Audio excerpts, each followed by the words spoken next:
chilling message echoed through the corridors of diplomacy this week.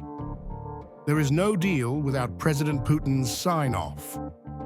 The declaration came from U.S. Special Envoy Steve Witkoff during an interview with Breitbart News, where he laid bare the uncompromising reality confronting any future peace deal on Ukraine. Speaking as a senior member of President Donald Trump's foreign policy circle, Witkoff underscored that no meaningful progress can be achieved without Vladimir Putin's direct consent. I've talked to both on both sides because how can you be involved in mediating or crafting solutions unless you're talking to everybody? I've talked to all the national security advisors who are involved in this from England, from France, from Germany, from Italy, and I've talked to President Putin. There is no deal without President Putin's sign-off. He is the leader of the Russian Federation. The envoy didn't stop there. He revealed that Trump had delivered a pointed ultimatum to both Kyiv and Moscow.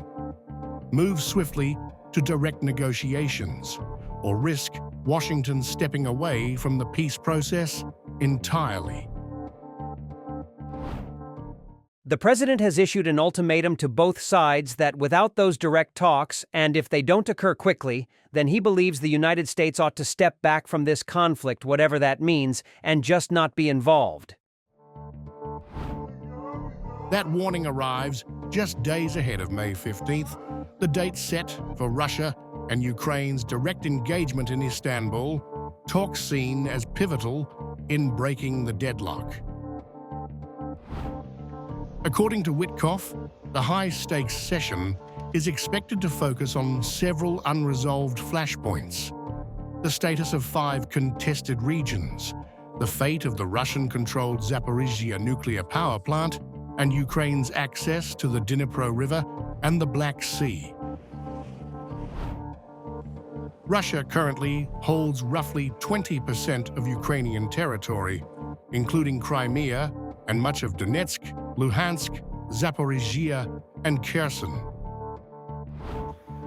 The Kremlin, having declared these regions part of the Russian Federation, insists Ukraine must withdraw completely from them to reach any peace agreement. Witkoff noted the battlefield complexity, distinguishing between the shifting military lines and formal administrative boundaries that complicate negotiations.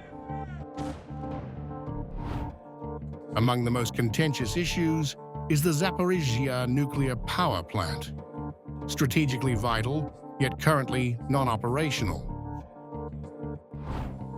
Witkoff stated that the U.S. has proposed placing the facility under American supervision to ensure power flows to both Ukraine and Russia. However, one reported element of Washington's proposal, recognizing Russia's annexation of Crimea, has already drawn firm rejection from Kyiv and its European allies.